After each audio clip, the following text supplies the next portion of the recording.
This program is for discussion purpose only. Business Plus TV or any of our anchor does not bear any responsibility or liability towards the content.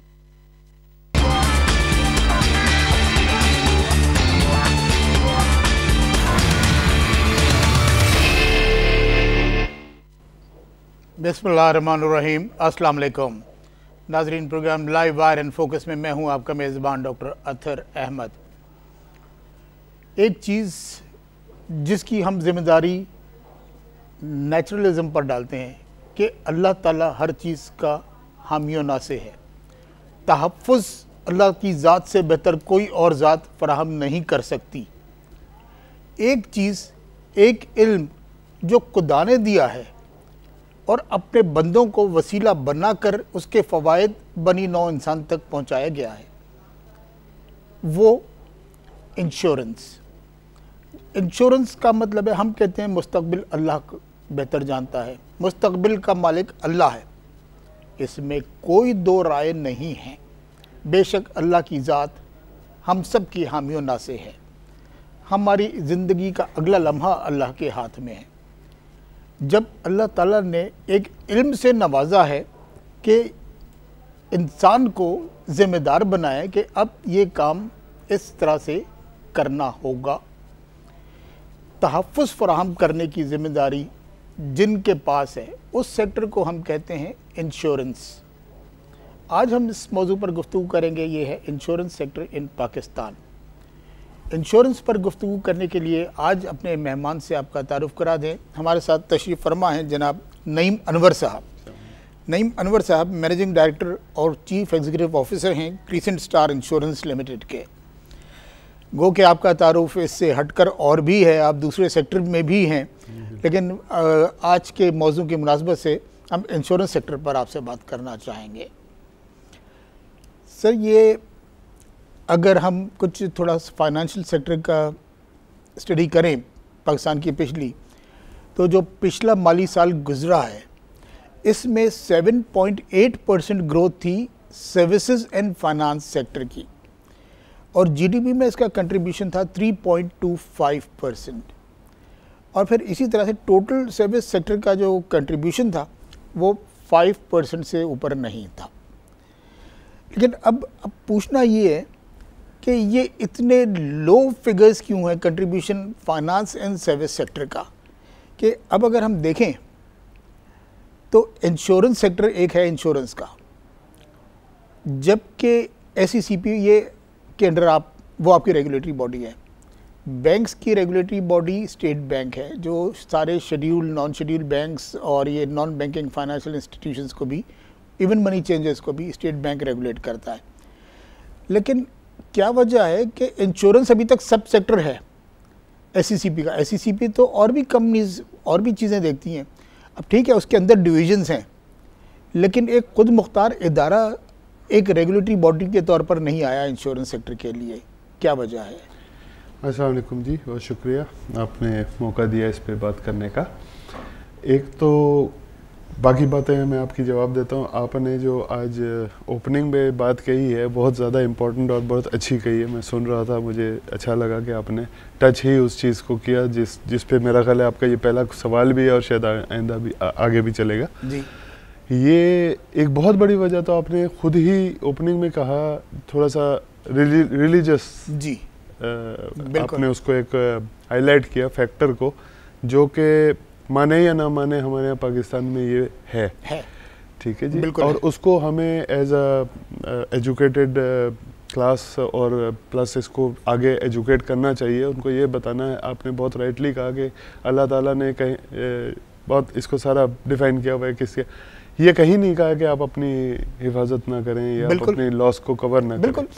सबसे पहले तो मैं इसको इस तरह touch करूँगा religious part को कि इंश्योरेंस नफ़ा नहीं देती।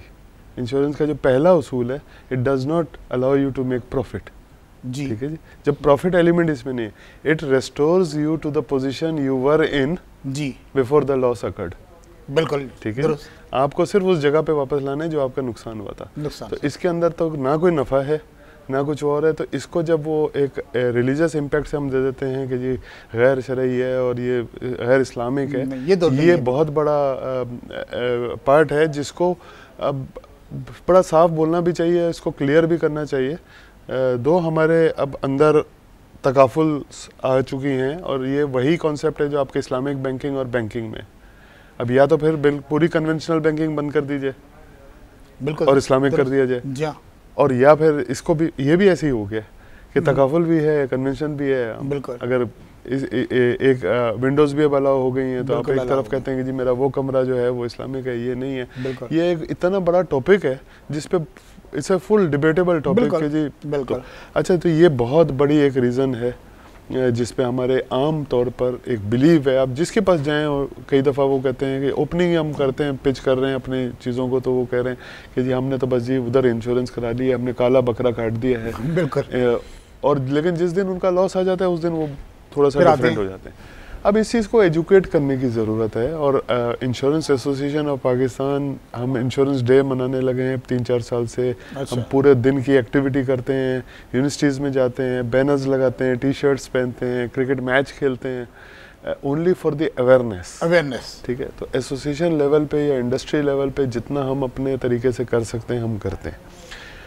अब आ गई बात सपोर्ट फ्रॉम द गवर्नमेंट या support from the financial sector as a whole, बहुत कम है, न होने के बराबर है। गवर्नमेंट लेवल पे कोई सपोर्ट इस इंडस्ट्री को बहुत मुश्किल है, नहीं मिली है अभी तक जितनी मिलनी चाहिए। मैं कोई क्रिटिसिज्म नहीं कर रहा, लेकिन ये है कि मैं कह रहा हूँ कि इतना बड़ा सेक्टर वर्ल्ड में है और ये फाइनेंशियल सेक्टर का हिस्सा है, इसको सबसे पहले तो फाइनेंशियल सेक्टर का हिस्सा माने जी कि दिस इज नॉट अ चाय पानी की दुकान, this is a financial institution. Her company और एक वो पॉलिसी जो वो इशू करती है वो एक डॉक्यूमेंट है। जैसे बैंक अगर लोन इशू करता है, इंश्योरेंस उसके बगैर लोन नहीं इशू हो सकता इंश्योरेंस के बगैर। तो it's equally important financial sector. सबसे पहले तो इसको रिकॉग्नाइज करने की जरूरत है। ठीक है जी। उसी तरह इसको आपने अच्छा पॉइंट टच किया कि रेगुलेटर, अब रेगुलेटर हमारा इंश्योरेंस डिवीजन SECP के अंदर है, which is manage by a commissioner, full fledged insurance है। इसके दो पार्ट्स हो सकते हैं, एक है रेगुलेशन कि जी हर चीज़ सीधी चल रही है नहीं चल रही है, नोटिस दो, ये आपने गलत कर दिया, ये आपने यूँ किया, ये रेगुलेटर का पार्ट है, बहुत अच्छा प्ले भी करते हैं, करना भी चाहिए।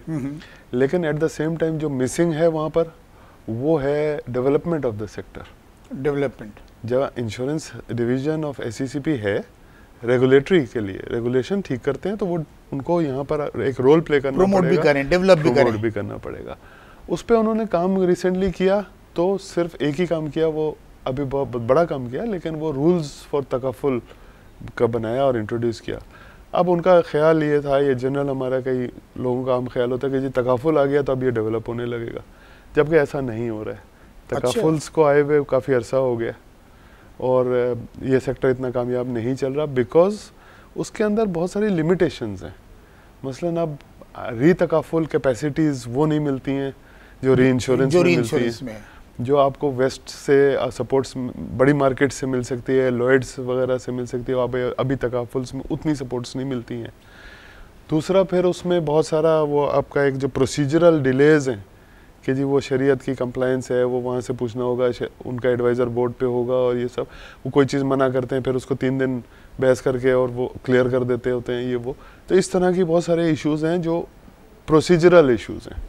अब जिसको कवर चाहिए उसको फ़ौरन चाहिए। तो इस तरह एक ये बात हो गई आपके क्वेश्चन को आंसर करने के लिए, जो एक मेजर पार्ट है। अच्छा, अब आप आ जाएँ, आपने जो कहा कि इसकी डेवलपमेंट क्यों नहीं होती, उसके दूसरा हिस्सा मैंने आपसे कहा कि जैसे फाइनेंस सेक्टर में बैंक्स हैं, बैंक्स वो रोल प्ले नहीं कर रहे जो इंश्योरेंस को टुगेदर लेके चलना चाहिए। अच्छा, बैंक्स वो रोल जिम्मेदारी डाल रहे हैं कि उनको चाहिए कि वो आपको उनके अंदर एक बहुत बड़ा इशू चल रहा है पाकिस्तान में सालों से। वो बड़ी 3 कंपनियों को तो इशू नहीं है, और हमारा एक प्रॉब्लम ये है कि हमारा 60-65% 3 कंपनियों के पास मार्केट शेयर है। जी हाँ, बिल्कुल। अच्छा, जिसकी वजह से उनको ये इशू है नहीं जो मैं बोलने लगा हूँ जी, वो है enlistment of a insurance company on the approved panel of banks. अच्छा, ठीक है जी। फिर वो एक लिमिट देते हैं। अब आ गए आप एक एनलिस्टमेंट पे कि जी हम आपको एनलिस्ट करते हैं, जायज़ करते हैं, आप हमारे पास काम कर सकते हैं, यानी आपकी पॉलिसी हमें एक्सेप्टेबल है या नहीं। एक तो ये हर बैंक ने ये बनाया हुआ है। और फिर वो लिमिट देते हैं कि जी आपकी किस हद तक ये है। अब इसके अंदर इतना बड़ा डिस्प्यूट है या डिफरेंस ऑफ ओपिनियन है, सालों से एक इंडस्ट्री लगी है कि आपकी जो एनलिस्टमेंट है उसको तो आप रोक नहीं सकते, रोकना नहीं चाहिए। अगर लाइसेंस है, आपके पास ट्रीटी है, एससीसीपी ने अलाउ किया हुआ है, रेटिंग है, कैपिटल आप मीट करते हैं, तो आपको कोई बैंक मना नहीं करना चाहिए कि जी आप हमारे लिए, हम आपको पैनल पे नहीं ले सकते। जब आपने कानून के तकाज़े अपने पूरे किए हो तो फिर या तो बंद कर दें जी हाँ, या फिर हर बैंक ले ले। अच्छा, इसके अंदर कोई ना स्टेट बैंक बात सुनने को तैयार है, ना एससीसीपी सुनने को तैयार है, ना बैंकिंग एसोसिएशन सुनने को तैयार है कि भाई आप इसका कोई क्राइटेरिया पब्लिक कर दें, आप लिख दें हर बैंक का एक ही क्राइटेरिया होना चाहिए अप्रूव बाय द रेगुलेटर्स कि जी एनलिस्टमेंट का क्या क्राइटेरिया होगा। ये चीजें इंश्योरेंस क्राइटेरिया को मीट करता है तो वो क्राइटेरिया को मीट करता है, वो इन्वेस्ट हो जाना चाहिए, लेवल प्लेइंग फील्ड मिल जाएगी, प्लेइंग फील्ड मिल जाना चाहिए। तो यहाँ पर लेवल प्लेइंग फील्ड है नहीं छोटी कंपनीज को। अच्छा, ठीक है, तो इसलिए ग्रोथ हो नहीं सकती। वो वही एक मेजर कंपनीज जो ये तबका रहेगा, जो ये तबका रहेगा। इस पे रिसेंटली वैसे बहुत 2-3 साल में बेहतर हुआ है, रेशो 85% और 15 हुआ करता था, अब ये 60-65% उनका आया है, लेकिन ये बहुत स्ट्रगलिंग के साथ हो रहा है। इसमें बैंक्स वो रोल नहीं प्ले कर रहे हैं। हर बैंक यही जवाब देता है कि जी हमारा अपना क्राइटेरिया है, जी क्या क्राइटेरिया है जी हम बता नहीं सकते। अजहर, इससे अगर हम आगे बढ़ें तो मुझे तो आपकी बात से, ऐसे जवाब से ऐसे लग रहा है कि आपका ये ख्याल है कि तकाफुल वो रोल प्ले नहीं कर सकता जो एक कन्वेंशनल इंश्योरेंस प्ले कर रही है। This what you said. तो इसमें अगर मैं ये बोलूँ कि देखिए, पाकिस्तान में इंश्योरेंस का कॉन्सेप्ट तो जब से पाकिस्तान बना जब से है राइट। कंपनीज काम कर रही हैं, बड़ी पुरानी कंपनीज काम कर रही हैं, लेकिन ये तकाफुल तो उस वक्त से नहीं है। तकाफुल तो अभी बाद में, बहुत बाद में आया है, बल्कि हाल ही में आया, कहेंगे 10-15 साल हुए, 10 साल से 15 साल लगभग। तो तकाफुल के आने के बाद इंश्योरेंस में ऐसे लगा कि थोड़ा सा कुछ बूम आया, लेकिन ग्राउंड रियलिटीज़ क्या हैं? तकाफुल का और कन्वेंशनल इंश्योरेंस का क्या रेशो है? नहीं, कुछ भी नहीं। तकाफुल का शेयर तो आई थिंक मैं ऑफेंड नहीं बता सकता, बट बहुत ही लो, आई थिंक 1% भी नहीं होगा, सारों का मिलाकर तकाफुल का। हाँ। अच्छा, इसमें आप दोनों बात कर रहे हैं कि जनरल और लाइफ नहीं बता सकता, बट नहीं ठीक है, एस्टिमेटेड फिगर है। जी एस्टिमेटेड। तो आप इसमें बिल्कुल जनरल इंश्योरेंस में क्या है और लाइफ में क्या है? लाइफ में तो आपका बहुत बड़ा सेक्टर रूल्ड है बाय स्टेट लाइफ। जी हाँ, ठीक है जी, तो वो तो तकाफुल है नहीं जी। तो लाइफ का तो कहानी वहीं आपकी स्टेट लाइफ को इधर कर दें, बाकी प्राइवेट लाइफ कंपनी को एक तरफ कर दें, तो उसका तो अपना बिटवीन द इंडस्ट्री ही एक नेशनलाइज्ड इदारा है या गवर्नमेंट का इदारा है। लेकिन सर, इसके साथ ही अगर मैं इसी सवाल में ये भी ऐड कर दूं मैं कि आमतौर पर होता ये है कि जो इदारा काम नहीं करता, हाँ जी, अब हम बात करते हैं स्टील मिल की, हम बात करते हैं पीआईए की, उसको प्राइवेटाइज कर दो। तो प्राइवेटाइज इसलिए कर दो कि प्राइवेट सेक्टर में जाएगा तो it will be very well manage, ठीक है ना। लेकिन यहाँ एक वाइस वर्सा है कि वो इदारा जो पब्लिक सेक्टर में है वो एक मेजर पोर्शन उसके पास है और वो अच्छा काम करे, जबकि वो सिर्फ लाइफ में है, वो जनरल में नहीं है। नहीं, वो उसमें अभी ये मैंने लाइफ को टच किया, जनरल में इसी का एक पार्ट में आने लगा हूँ जो आपके सब सवालों के जवाब में वो भी एक हिस्सा है ग्रोथ का। मसला उसमें NICL है जी, ठीक है जी। अब NICL पाकिस्तान में अब ये चीज़ है कि जी जो पब्लिक प्रॉपर्टी है वो प्राइवेट कंपनीज कर ही नहीं सकती।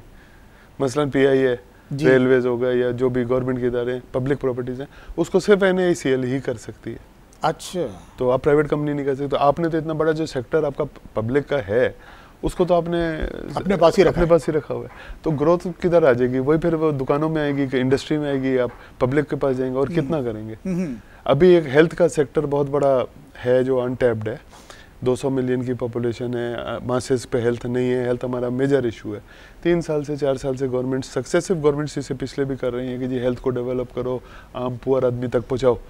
आखिर में सब कर करा के उन्होंने स्टेट लाइफ को दे दिया हेल्थ। अब स्टेट लाइफ हेल्थ करती नहीं, उन्होंने कभी किया ही नहीं है जी। अब गवर्नमेंट ने जो है वो उसको स्टेट लाइफ को दिया है डेवलपमेंट के लिए, कुछ डिस्ट्रिक्ट्स दिए हैं, ठीक है, अच्छा है, एटलीस्ट दिया तो है, पब्लिक को मिलेगा तो सही। लेकिन ये चीज़ अगर आप हम ओपन कर देते आप और आप करने दें सबको, मेरिट पर ले जाएं, लेवल प्लेइंग फील्ड में, और आप जो कर गया वो कर गया। जिसकी लाइन ही नहीं है वो स्टेट लाइफ है, उन्होंने हेल्थ कभी किया नहीं, अभी उनके पास सारे डॉक्टर्स का सिस्टम का डेवलप होना बाकी है, उन्होंने कभी किसी को हेल्थ इंश्योरेंस नहीं किया, अपने गवर्नमेंट का मैसेज का काम उसको दिया है। तो ये मेरा ख्याल है 6-8 महीने से हुआ है, अभी तक मुझे तो नहीं नज़र आ रहा कि कुछ एक्टिविटी हो रही हो, जबकि ये अगर नॉर्मल कंपनीज में होता तो अब तक ये काफ़ी पब्लिक इंश्योर हो चुकी होती। अच्छा सर, ये मुझे बताइए कि मैं कुछ थोड़ा सा गलबन आपके जवाब से कुछ कंफ्यूज हूँ कि आपने ये कहा कि तकाफुल इंश्योरेंस चाहे वो लाइफ में हो चाहे वो जनरल में हो, अभी वो मोमेंटम नहीं गेन किया, वो परसेंटेज कंट्रीब्यूशन नहीं किया। तो insurance companies are manage by highly professional people. ये एक आम आदमी का काम नहीं है कि ये इंश्योरेंस के बारे में इतनी नॉलेज रखे, तो इसके लिए तो एक एक्सपर्टीज होती है जो over the period of so many years develop होती है। तो अब ये इतने बड़े नाम इंश्योरेंस सेक्टर में जो पाकिस्तान में हैं, तो ये हर कंपनी जो है अब एक तकाफुल विंडो क्यों खोल रही है? अब ये सारे बड़े, अब मैं किसी एक का क्या नाम है, सब बड़े तकाफुल विंडोज़ खोल रहे हैं, तो क्या सिर्फ एक 1% के लिए ये लोग एक तकाफुल विंडोज़ खोल रहे हैं? वो तो कारोबारी लोग हैं। हाँ, वो इसके आंसर के लिए है ना कि जी अगर आप नॉर्मल क्लाइंट के पास जाते हैं और वो कहते हैं नहीं जी मुझे तो इस्लामिक करना है, और यार वो तो कंपनी ने कहा ठीक है जी विंडोज, बैंकिंग का एग्जैक्टली वही चीज़ है। मतलब क्लाइंट जाने ना देखें, बैंक्स में अगर आप देखें कुछ इस्लामिक बैंक्स हैं जो प्योर इस्लामिक बैंक हैं, दुबई इस्लामिक है, मिजान है ये वो, और कुछ हैं जो विंडोज़ हैं आपके, इवन के फॉरेन बैंक्स में भी इस्लामिक विंडोज है, स्टैंडर्ड चार्टर्ड की भी इस्लामिक विंडो है। अब वो विंडो का कॉन्सेप्ट और कंपनीज का कॉन्सेप्ट में भी फर्क है। Window is another thing and company is another thing. हम लोग भी यही बिलीव करते हैं, हमने अपनी विंडो नहीं बनाई है, we have acquired a company, लेकिन वो रेगुलेटरी अप्रूवल पर है तकाफुल। हमारी बिलीव भी है कि कंपनी को अलग होना चाहिए, विंडो नहीं होनी चाहिए, मेरी एटलीस्ट ज़ाती बिलीव है। नहीं अगर वो हो सकेगा तो विंडो ही करेंगे, लेकिन ये है कि मेरी अपनी ज़ाती बिलीव है कि विंडो से अच्छा कंपनीज होनी चाहिए ताकि वो एक इंडिपेंडेंटली हो जो सिर्फ स्पेशलाइज, उसमें आपकी होल्डिंग ज़रूर हो, आप बेशक वो चलाएं, लेकिन उसको आप उस सिस्टम से चलाएं जो सिस्टम से चलते हैं। जब वो विंडो में आती है तो वो इधर उधर हो जाती है। ठीक सर, इंश्योरेंस सेक्टर पाकिस्तान में अगर देखा जाए तो इसका कितना कंट्रीब्यूशन है एम्प्लॉयमेंट में, कितनी मैन पावर इसमें एंगेज होगी इस सेक्टर में? अच्छा, अब इसमें दोनों शामिल है, तकाफुल भी, जनरल कन्वेंशन लाइफ भी शामिल है, सब चीज़ें शामिल है। देखिए अब इसके अंदर फिर वही डिबेटेबल बात है कि जब आप उसको मार्केटिंग मासेस तक ले जाएंगे तो आपके पास एजेंट हजरात बहुत चाहिए होंगे, आपके इनडायरेक्ट बहुत चाहिए होंगे। अब आपका बैक एंड है और एक फ्रंट एंड है जी। बैक एंड पे तो शायद आपके बहुत ज़्यादा नहीं होगा, with technology coming in rather कम होता जाएगा, जैसे बैंक्स वगैरह में वो तो बैक एंड टेक्नोलॉजी है, लेकिन उसके साथ साथ वही एम्प्लॉयमेंट फ्रंट एंड पे चली जाएगी सेलिंग पे। तो जब आपकी ग्रोथ आएगी और आप मासेस तक पहुंचेंगे और आप छोटी छोटी पॉलिसीज बनाएंगे जो कि यहाँ नहीं बनती, तो फिर आपकी ग्रोथ तो बहुत है, क्योंकि इसमें इनकम बहुत है। अगर आप देखें एज अ इंडिविजुअल, इसमें जो कमीशन रेशोज हैं, कमीशन परसेंटेजेस हैं, बहुत ज़्यादा हैं, किसी सेक्टर में नहीं है। 15 से 20%, 10%, 12%, 30%, 25%, बड़ी कमीशन है। तो सर अगर ये आप कमीशन की बात कर रहे हैं, ये आपकी प्रोडक्ट तो बैंक के काउंटर से भी बिक रही है, और जब वो बैंक के काउंटर से बिकती है तो वो बैंक कमीशन काट लेता है। तो अगर कोई इंश्योरेंस, जिसने इंश्योरेंस खरीदा हो और किसी वजह से अगर वो उसे सरेंडर करना चाहता हो तो उसको तो कुछ ही नहीं मिलेगा वापस। उसमें देखें, या तो फिर बैंक्स वो फिर सेलिंग डिस्ट्रीब्यूशन चैनल बन जाए तो वो लोग रख लें जो इंश्योरेंस कंपनी, बात तो एक ही है, या वो रखेंगे या बैंक के थ्रू जाएंगे। लेकिन बहरहाल आपका क्वेश्चन है एम्प्लॉयमेंट जनरेशन इसमें बहुत हो सकती है और बहुत इजी हो सकती है, पार्ट टाइमर्स हो सकते हैं, ठीक है ना। इसमें आप बाहर मुल्कों में जाएंगे तो आपको टेली सेल्स वाले और पार्ट टाइमर यूनिवर्सिटी के स्टूडेंट्स इसमें बड़ा कमा लेते हैं कि जी 2 घंटे उन्होंने इंश्योरेंस बेच ली, क्योंकि इसमें तो कोई इंडस्ट्री नहीं है ना कि जो उन्होंने जॉब करनी है, और पढ़े लिखे लोग कर सकते हैं इसके अंदर, बच्चे कर सकते हैं सेलिंग, तो एम्प्लॉयमेंट तो बहुत है। अच्छा, अगर इसको ठीक है, एम्प्लॉयमेंट अपॉर्चुनिटीज़ हैं इसमें और एम्प्लॉयमेंट देता है, लेकिन अगर हम ये चीज़ देखें कि एक हम विजन पर काम करें कि इंश्योरेंस सेक्टर देखें कुछ अरसे के लिए नहीं है, ये तो हमेशा के लिए है और आगे भी रहेगा, ज़ाहिर है डेवलप के साथ साथ ये डेवलप होगा, बढ़ेगा आगे। तो आगे का अगर हम सोचें तो इंश्योरेंस कंपनी के मालिकान और इंश्योरेंस से वाबस्ता अफराद जो हैं वो विजन आगे के लिए क्या करें। अब जैसे इंस्टीट्यूट ऑफ बैंकर्स है, ये मुख्तलिफ कोर्सेज करवाता रहता है अपने स्पेसिफिक फील्ड के, यानी आगे आने वाली बैंककारी की सनत में हुनरमंद अफराद का यहाँ से इंटेक होगा। और वो जो निकलेंगे नए बैंक में एंट्री लेवल पर होंगे तो वो प्रोफेशनल होंगे, और वो ऑन जॉब नहीं सीखेंगे, वो जॉब पर आने से पहले सीखेंगे। तो इस तरह से फिर रिफ्रेशर कोर्सेज भी होते हैं, हर लेवल के लिए हैं। मतलब ये नहीं कि कोई बैंक में नया आया है तो उसके लिए, बैंक के पुराने तजुर्बेकार लोगों के लिए भी और एडवांस लेवल के। तो इस तरह इंश्योरेंस सेक्टर में कोई चीज़ नज़र नहीं है। हाँ, इसमें इंश्योरेंस में देखिए टेक्निकल क्वालिफिकेशन जो कहलाती है वो ACII है, इससे चार्टर्ड इंश्योरर। वो एज गुड एज, जैसे अगर आपका चार्टर्ड अकाउंटेंट है तो ये चार्टर्ड इंश्योरर है जी। ये तो हो गई टेक्निकल साइड की, बैक एंड की जी। ये काफ़ी ACIIs डेवलप हुए हैं। इसमें कंपनीज ऑन देयर ओन अपने एम्प्लॉयज़ को पैसे भी देते हैं कि हम कोर्स कराते हैं, उनकी फीसें भी भरती हैं। हमारे इंश्योरेंस एसोसिएशन ऑफ पाकिस्तान भी इसके अंदर काफ़ी रोल प्ले करते हैं और इसके अंदर कोर्सेज भी कराते हैं, हर चीज़ें। फिर पाकिस्तान इंश्योरेंस इंस्टीट्यूट है, कराची इंश्योरेंस इंस्टीट्यूट है, लाहौर में इंस्टीट्यूट है, वहाँ कराते हैं। यूनिवर्सिटीज़ में जाते हैं, वहाँ पर प्रमोट करते हैं जो अपने तौर पे कर सकते हैं। हाँ, अलबत्ता इसके अंदर कोई सब्सिडीज़ या कोई हेल्प मिले गवर्नमेंट लेवल पे कि जी इसको किया जाए कि जी यहाँ पर डेवलप करें, इसके अंदर अभी रेगुलेटर ने भी किया है कि जो एजेंट्स हैं, बहुत बड़े हमारे एम्प्लॉयमेंट फोर्स एजेंट्स हैं, जिसमें हम लोग उसको कहते हैं कि जी वो उन्होंने किसी भी नाम से घर वर से शनाख्ती कार्ड दे के एजेंसियाँ लोगों ने बनाई हैं। अच्छा काम ये हुआ है कि अब वो कह रहे हैं कि जी इनकी ट्रेनिंग होनी ज़रूरी है और वो उसके लिए कंपनीज़ को बाउंड किया है कि आपका एजेंट अगर एक कोर्स नहीं करता है पाकिस्तान इंश्योरेंस एसोसिएशन इंस्टीट्यूट से, आप उसको नहीं एजेंट रख सकते। तो उस तरफ जा रहे हैं, वो होना शुरू हो गया, होना शुरू हो गया। तो आपके ख्याल में विजन आप कैसे देखते हैं उसमें? देखें ना, हुनरमंद अफराद। हाँ जी। अब तो एक तालीम इसमें सर एक्चुअरियल साइंस की भी होती है, वो लाइफ से ज़्यादा है, लाइफ में है ज़्यादा, उसका ताल्लुक लाइफ से ज़्यादा है, जनरल पे नहीं है। जनरल पे एक्चुरियल इम्पैक्ट बहुत कम है। अच्छा। क्योंकि ये रिस्क मैनेजमेंट ऑफ एक्चुरियल नहीं लगता इसके अंदर कि जैसे यहाँ पर फायर होने के क्या चांसेस हैं, इसकी शायद एक्चुअली इतना कुछ नहीं बताएगा, वो रिस्क मैनेजर बताएगा कि हाउस कीपिंग अच्छी हुई है, एक्सटिंग्विशर लगे या नहीं लगे, कंस्ट्रक्शन ठीक हुई है या नहीं हुई है। लाइफ साइड पे एक्चुरियल इसलिए आ जाता है कि वहाँ इन्वेस्टमेंट पर रिटर्न देनी है जी। तो वो लाइफ और जनरल में बहुत बड़ा फ़र्क है। लाइफ ने जो प्रीमियम इकट्ठा किया उसने वो म्यूचुअल फंड्स में और इन्वेस्टमेंट में लगाया, तो वो एक्चुअली हिसाब लगाता है उसका और उसके रेटिंग्स और रिटर्न्स उस तरह से वो कैलकुलेट करके देता है। अच्छा, एक चीज़ जो पिछले 15 सालों से 20 सालों से बड़ी कॉमन हुई है, देखिए पाकिस्तान को बने हुए 70 साल हो गए, लेकिन एक चीज़ जो हुई यहाँ पर, यूँ समझ लें कि कोई फ्रॉम द बिगनिंग ऑफ 2000 वो कंज्यूमर फाइनेंसिंग बड़ी कॉमन हो गई। हाँ जी। कि जिसकी तनख्वाह 15,000 रुपये है वो कार्ड बनवा ले, और हर बैंक कार्ड बना ले, और वो 2-2 कार्ड बनाए, मास्टर भी बना ले, वीज़ा भी बना ले, और फिर दूसरा बैंक भी ऑफ़र करता है, तीसरा भी ऑफ़र करता है। तो फिर एक लोगों को प्रोविज़न मिल गया एक कि स्पेंडिंग करते जाओ, जब देने की बारी आती है तो वो मिनिमम पेबल पे गुजारा करते रहते हैं। तो ये तो हो गया बैंक का। अब ये इंटरेस्ट रेट जब गिरे थे शौकत अली साहब के बिगनिंग पीरियड में, तो बैंकों के पास तो पैसा सरप्लस हो गया था, तो लिहाजा उन्होंने कंज्यूमर फाइनेंसिंग कर दिया, और लीजिंग कंपनीज़ का भी बूम उसी वक्त आया था कि हमारी तरह के लोग 25 साल नौकरी करने के बाद एक छोटी सेकेंड हैंड गाड़ी लेने के काबिल हुए। आज के हमारे बच्चे 2 महीने काम करके ब्रांड न्यू गाड़ी लेकर आते हैं साथ, लेकिन होती है वो लीज फाइनेंसिंग की, जाहिर है किसी के पास इतना पैसा तो होता नहीं है।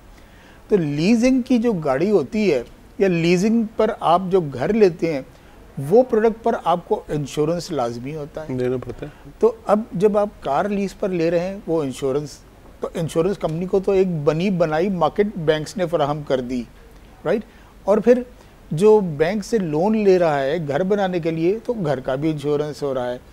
तो इंश्योरेंस कंपनीज को तो एक रेडीमेड सपोर्ट मिल गई ना कंज्यूमर फाइनेंसिंग की वजह से।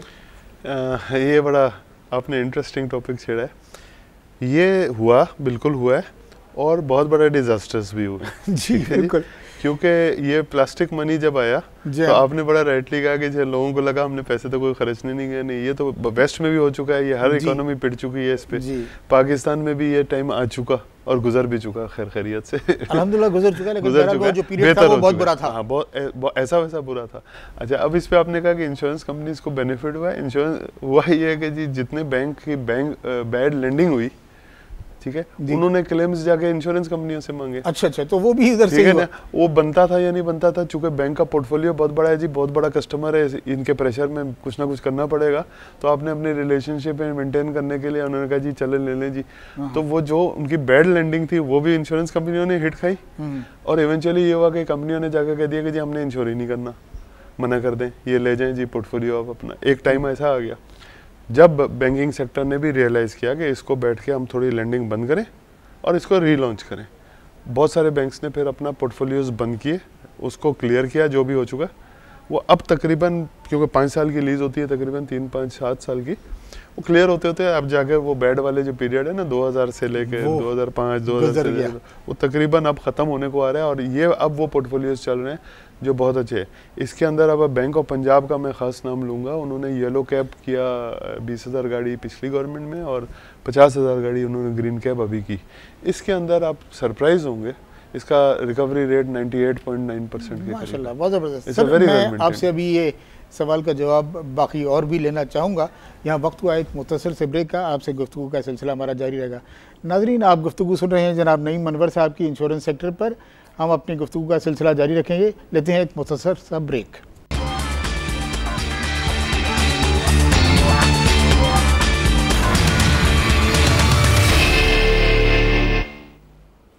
नाज़रीन, programme live wire in focus में दोबारा खुशामदीद। हम अपनी बातचीत का सिलसिला जारी रखेंगे जनाब नईम अनवर साहब से। आप मैनेजिंग डायरेक्टर और चीफ एग्जीक्यूटिव ऑफिसर हैं क्रिसेंट स्टार इंश्योरेंस लिमिटेड के। सर, आपसे बात हो रही थी, एक सवाल मेरे जहन में आया है ये कि एक हमने इस बजट में एक चीज़ सुनी थी इंश्योरेंस कंपनीज़ के बारे में कि आप लोग जो प्रीमियम कलेक्ट करते हैं और आप उनसे रिस्क खरीद लेते हैं जो आपके क्लाइंट्स हैं, और वो अब रिस्क आपका रिस्क हो जाता है, तो उस रिस्क की कवरेज जो होती है, यानी इसका मतलब है वो क्लेम्स जो आपके लोग आपसे करते हैं इंश्योरेंस के बाद, तो आप लोग क्लेम्स के लिए पैसा कमा कर रखते थे, और पैसा कमाने के लिए जो आपके उस मद में पैसा मिलता था प्रीमियम की मद में, उसको आप इन्वेस्ट करते थे। जी बिल्कुल। तो इन्वेस्ट करके जो प्रॉफिट आप कमाते थे उसको सेट असाइड करके रखते थे टू कवर द रिस्क जी, अपने if it's claim which is normally claimed जी, खासतौर पर गाड़ी की इंश्योरेंस में तो ये बड़ा कॉमन सा सेक्टर है।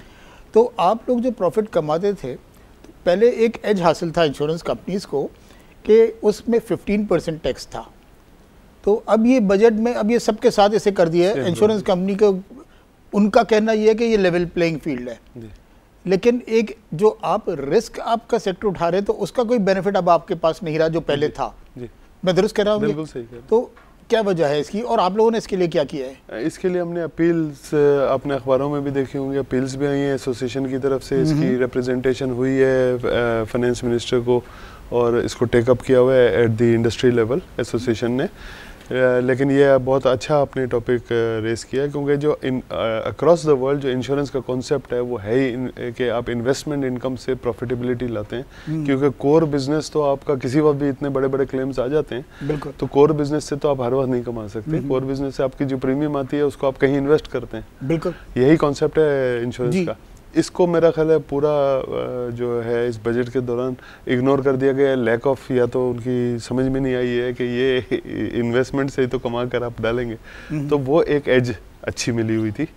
अच्छा, अब वो आपने कहा जी लेवल प्लेइंग फील्ड, तो लेवल प्लेइंग तो ये बिजनेस ही अलग चीज़ है, इसकी तो क्या लेवल प्लेइंग करेंगे, वो आप एक टेक्सटाइल को या सीमेंट को इंश्योरेंस से क्या मिलाएंगे। बिल्कुल। तो जहाँ अच्छी इन्वेस्टमेंट्स होती थी और रिटर्न्स आते थे, वो रिटर्न्स जाते भी फिर क्लेम्स की सूरत में, या अपनी फाइनेंशियल हेल्दी या शेयर होल्डर को रिटर्न अच्छा चला जाता है, जाता तो बहरहाल अच्छा शेयर होल्डर्स को भी जाता है। अब आपकी इन्वेस्टमेंट इनकम आएगी बैलेंस शीट पे कि आपकी स्टॉक मार्केट में, या जो भी आपका शेयर होल्डर है उसको जाएगा, तो ये भी एक बहुत बड़ा सपोर्ट होता था, ये ख़त्म हो गया। फिर इसके ऊपर अब वो एक फाइलर नॉन फाइलर वाला टैक्स वो भी लग गया, प्रीमियम के ऊपर भी टैक्स लग गया।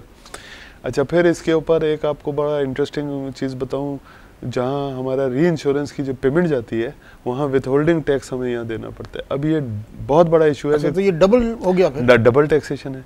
अब वो कंट्रीज नहीं, वो लोग री इंश्योर कहते हैं कि जी हमें तो आपने इतने पैसे देने, अगर आपने वहाँ विथहोल्डिंग टैक्स काटना है हमारा, तो आप पे करें। अच्छा, तो वो करें, हम तो वहाँ उन अपनी कंट्रीज में पे करते हैं ना, उसकी डबल टैक्सेशन ट्रीटीज भी हैं कई कंट्रीज के साथ, वो कोई नहीं सुनता यहाँ। वो अच्छा। आपको विथहोल्डिंग टैक्स भी आपने देने, तो इतने लंबे लंबे टैक्सेस हैं कि आप उसको मतलब क्या आप करेंगे, आप तो एक इंश्योरेंस क्या करेंगे। अच्छा, सर ये बताइए कि जनरल पब्लिक के जहन में इंश्योरेंस का कॉन्सेप्ट को मॉडर्नाइज नहीं किया गया अभी तक। हाँ जी। अभी तक जो चीज़ हम ये सुन रहे हैं और हमारे जहन में है, वो ये चीज़ हमारे जहन में चल रही है कि बेटी की शादी के लिए आगे जब वक्त आएगा, आज बच्ची आपकी 6 महीने की है, 20 साल बाद उसकी शादी होगी। आज आपका बेटा छोटा सा है, वो ग्रेजुएशन करके कहीं बाहर जाने की बात करेगा, उसकी तालीम की बात करेगा। गो के आजकल तो कोई जेंडर डिस्क्रिमिनेशन है नहीं, बेटी हो बेटा हो। जब 20 साल का होगा तो 20-25 लाख रुपए तो आज के हिसाब से कम से कम लग जाएंगे जी। तो कोई इंश्योरेंस प्रोडक्ट नई डेवलपमेंट की तरफ रुझान आपका इतना ज़्यादा नहीं है, या अगर है और कर रहे हैं तो वो आवाम की आगाही तक नहीं पहुंचे? वो अगेन आपने बहुत अच्छे तरीके से इसको प्रेजेंट किया ये सवाल को। इसमें 2-3 पार्ट्स हैं इसके। एक है इसकी क्रिएटिविटी, जो आपने कहा कि शायद है या नहीं है जी, ठीक है। उसका आंसर ये है कि जी क्रिएटिविटी कम है। उसकी अगेन वही वजह है कि जो ज़्यादा हमारा मार्केट शेयर है वो कुछ कंपनीज में है जो ऑलरेडी आराम से उनकी पेट भरे हुए हैं, कोई ऐसा बिल्कुल बहुत क्रिएटिविटी उधर नहीं आएगी। क्रिएटिविटी हमेशा उस सेक्टर में आएगी जहाँ कोई नया आएगा और डेवलप करना चाहेगा, हाँ, तो वो हमेशा नई चीज़ें लाएगा। तो ये जो है इसका रेशो है, ये बहुत चेंज होना ज़रूरी है और अब हो रहा है जैसे मैंने आपसे कहा। तो शायद ये अगले 2-4 साल में ये और बेहतर हो जाएगा। क्रिएटिविटी आ रही है, प्रोडक्ट्स बहुत नए नए आ रहे हैं। अच्छा, अब रह गई के बात इसके अंदर जो आप वो जो है ना, एक हमारी जनरल बिलीव है। एक तो मैंने ये देखा है कि हर आदमी इंश्योरेंस को सबसे पहले लाइफ में अप्लाई कर देता है कि जी ये शायद डेथ को कवर करती है। बिल्कुल बिल्कुल, एक आम कॉन्सेप्ट आम आदमी का इंश्योरेंस का आज तक यही है, सेविंग होनी चाहिए। हाँ, कि जी अगर मैं जब नहीं रहूंगा तो मेरी फैमिली को ये मिलेगा। ये चीज ही अभी तक मेरे ख्याल में यही सबसे गलत है। यही सर इसका जिम्मेदार भी इंश्योरेंस के एजेंट्स हैं। नहीं बिल्कुल है कि वो एक ही चीज पे मर गए तो बच्चों को पैसे मिल जाएंगे, तो वो तो एक पार्ट हो गया ना। आप जब सरवाइव कर रहे हैं, मजा तो वो है ना कि मैं रहूं और मैं देखूं कि मेरी औलाद को क्या मिल रहा है। अब इसमें एक बहुत छोटी चीज आपने इंडस्ट्री को किया, क्योंकि बैंक कह रहा है आपको कर्जा नहीं दूंगा जब तक आप नहीं, लेकिन आपने अपने घर को नहीं किया जिसमें आप रहते हैं। उसमें खुदा ऐसा फायर हो गई। जी बिल्कुल। मतलब मैं आपको बताऊं कि अपार्टमेंट्स हैं, हम लोग ने एक प्रोडक्ट निकाला, हम क्रीक विस्टा वगैरह में गए, हमारे एजेंट्स वगैरह, हमने कहा 700 अपार्टमेंट है, ये बिल्डिंग है, इसमें 2-2 करोड़ का 3-3 करोड़ का आपका अपार्टमेंट है। अगर इस बिल्डिंग को ये समंदर के नीचे है और खुदा न कोई अर्थक्वेक आता है तो आपकी तो ये 3 करोड़ के लोगों को नहीं समझ में आई। और उसका प्रीमियम इतना नॉमिनल था सालाना, मंथली इंस्टॉलमेंट पे ले लें आप। तो अब वहाँ ये चाहिए कि जहाँ मैनेजमेंट्स ऑफ दैट बिल्डिंग्स हैं उन लोगों को चाहिए प्रमोट करें। ये थोड़ा सा कल्चर है, बहरहाल ये अगेन वही वाली बात है, वीकनेस ऑफ द सेक्टर भी है, वीकनेस ऑफ द पीपल भी है। अवेयरनेस आपको बढ़ानी होगी, एजुकेट आपको करना होगा। कि सर ये तो अल्लाह का भी हुक्म है ना कि अपने तहफ़्फ़ुज़ के लिए कुछ करो। भाई आपने पूंजी करके आपने घर बनाया जी, और उस घर में को नहीं कवर कर रहे हैं, बाकी चीज जहाँ बैंक से गाड़ी लीज उधार पे ले रहे हैं वो आपने इंश्योर गाड़ी जाए तो इंसान की जिंदगी अपनी बरकरार है। लेकिन जहाँ आप घर में रह रहे हैं, जहाँ आपकी जमा पूंजी है, उसमें आपकी फैमिली रहती है, बच्चे रहते हैं, उसको इंश्योर नहीं कराते हैं। सही बात है। तो ये कॉन्सेप्ट डेवलप, आपकी जो सेहत है उसको आप नहीं कराते इंश्योर। बिल्कुल, ये भी बहुत जरूरी चीज है। जबकि आपकी आप उस अपनी जिंदगी को करा लेते हैं कि अगर मैं नहीं रहूं तो मुझे बच्चों को मिल जाए, लेकिन मैं मेरे रहने के बेहतर चांसेस ये कि अगर मैं इंश्योर करा लूं तो मैं शायद हेल्दी रहूं, फिर मुझे फिक्र नहीं होगी। उसकी नहीं समझ में आती है। सही बात है। तो अब हेल्थ में इतना बड़ा इशू है, आप सबसे पहले हेल्थ को करें फिर लाइफ को करें।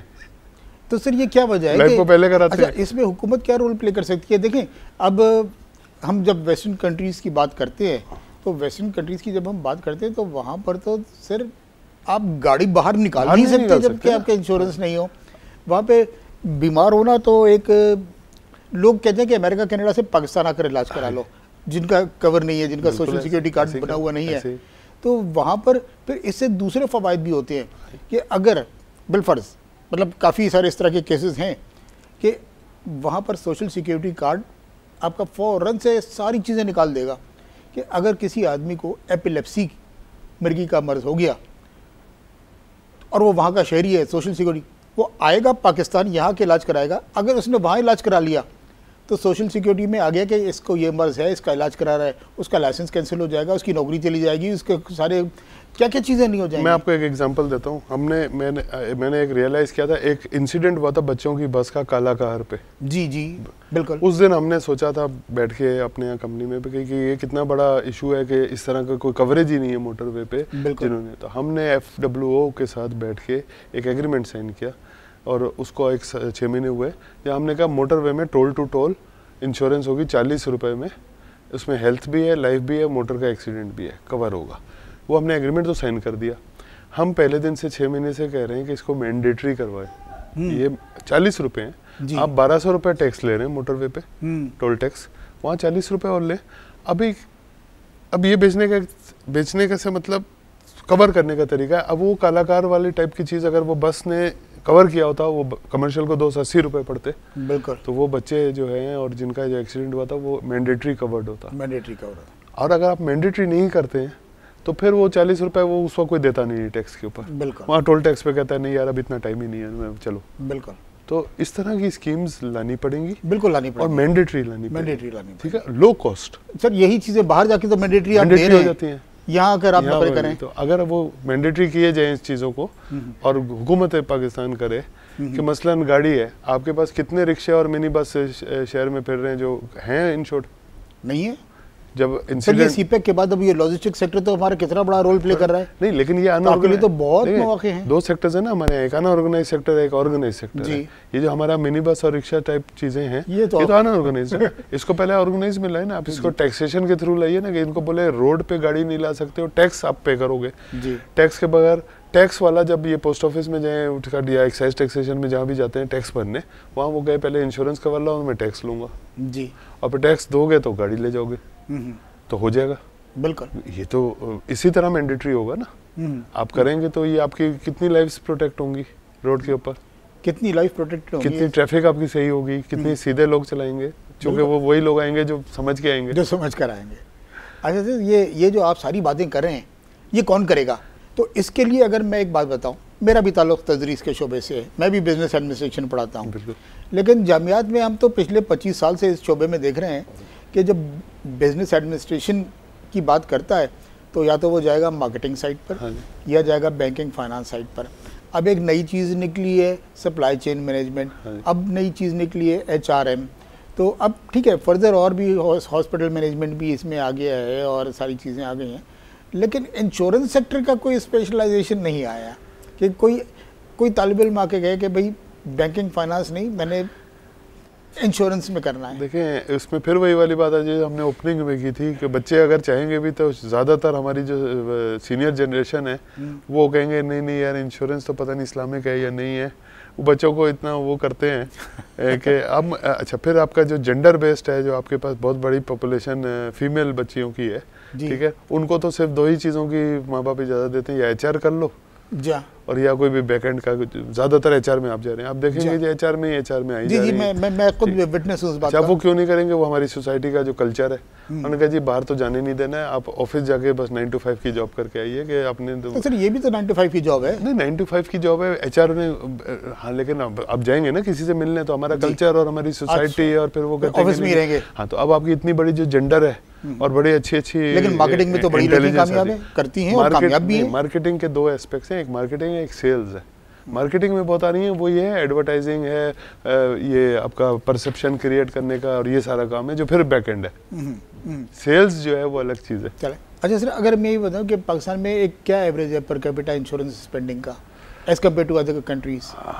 ऑफेंड तो मुझे नहीं पता होगा, एसोसिएशन से मिल जाएगा, लेकिन एज कम्पेयर टू अदर ज़्यादा तो नहीं है बहरहाल। इतना पेनिट्रेशन पर यह है कि आपका 0.8% के करीब पेनिट्रेशन है द GDP, ठीक है जी। आपको अदर कंट्रीज पे जाकर आपका 8% वर्ल्ड एवरेज है, 16-18% तक जाती है हाईएस्ट, और इंडिया में आप ले लेंगे तो 4% है जा, और आपके पड़ोस में हम लोग 0.8% भी हार्डली है। बिल्कुल। वैसे मैं ये देख रहा था फिगर्स कि USA में टोटल प्रीमियम जो है 14.1% GDP का कंट्रीब्यूशन है। जर्मनी तो सर 81 मिलियन की पॉपुलेशन होगा, जर्मनी में 8.5% कंट्रीब्यूशन है GDP में। इवन इंडिया में यहाँ 0.8 है, 4%, यहाँ पे 1% भी नहीं है। हाँ 0.8% है, वो भी बहुत मुश्किल से शायद हम एग्जैजरेट करके खींच खाच के बनाए तो पॉइंटेड हो जाए। तो सर क्यों नहीं ये अगेन मैंडेटरी करें तो होगा? मैंडेटरी ना भी करें लेकिन इसको प्रमोट करें ना, इसको मसलन मैंने आपसे कहा ना हेल्थ बहुत बड़ा सेक्टर है, आपकी पॉपुलेशन 200 मिलियन है, आप इसको एक्सेप्ट करें कि जी इतनी बड़ी पॉपुलेशन को आपने हेल्थ में कवर करना है। सर रोज पब्लिक ट्रांसपोर्ट पर सैकड़ों लोग सफर करते हैं। पर्सनल एक्सीडेंट्स, देखिए यहाँ पर पर्सनल लाइंस नहीं है जी, यहाँ इंश्योरेंस आप सिर्फ उसको दे रहे हैं जिसने बैंक से कर्जा लिया है जी। तो इंडस्ट्री वाले जो बैंक कहता है कि जी मैं आपको कर्जा नहीं दूंगा जब तक आप इंश्योरेंस नहीं दोगे, अपनी प्रोटेक्शन करता है बैंक। अच्छा, और वो आपको आप मजबूर होकर प्रीमियम देते हैं, या वो मरीन का कहते हैं कि जी इंपोर्ट की एलसी नहीं खुलती है तो कवर नेट चाहिए। पर्सनल लाइंस जिसको हम कहते हैं, जिसके अंदर आप पर्सनल एक्सीडेंट है, बॉडीली इंजरी है, जॉबलेस होना है, बहुत सारी चीजें हैं, ये सब हर चीज everything can be insured. Sir ये अब जैसे मेरे पास वक्त की कमी है, मैं एक आखिरी सवाल मुख्तसर सा ये पूछना चाहूँगा आपसे कि EOBI की क्या ज़रूरत है जब इंश्योरेंस मौजूद है? बिल्कुल है, और EOBI का तो खैर अभी तक कोई फंड भी नहीं पता चलता किधर जाता है क्या। तो जब इंश्योरेंस अगर ये कवर करे तो आप कोई ऐसी प्रोडक्ट लेकर आए उनके मुकाबले में कि लोग EOBI को भागें। और सोशल सिक्योरिटी की भी जरूरत नहीं है इस मुल्क में, क्योंकि आप उनको कोई फैसिलिटी, जितना आप इंडस्ट्री से सोशल सिक्योरिटी ले रहे हैं और उनको कहते हैं कि वहाँ के आपने कभी डॉक्टर्स देखे हैं या इन डिस्पेंसरीज देखी हैं मिलों में, इंडस्ट्री में, आप सोशल सिक्योरिटी, इंडस्ट्री तो कहता है कि जी हम तो दे रहे हैं हेल्थ के मद में, प्रोवाइड नहीं होती है, आप उसको प्राइवेट सेक्टर में ले आइए, आप कहेंगे जी सोशल सिक्योरिटी टाइप की चीज़ें आप लोग दीजिए। बहुत शुक्रिया नईम साहब, बहुत शुक्रिया आपकी तशरीफ आवरी का, आपने अपनी मसरूफियत में से वक्त निकाला और बड़ी मुफीद मालूमात आपने आवाम तक पहुँचाई। बहुत शुक्रिया। नाजरीन, आप सुन रहे थे बात जनाब नईम साहब की, managing director crescent star insurance के, और इंश्योरेंस के बारे में यकीनन मालूमात फैज़याब हुए होंगे। आज के हमारे प्रोग्राम का वक्त खत्म हुआ, इजाज़त चाहता हूँ, अल्लाह हाफ़िज़।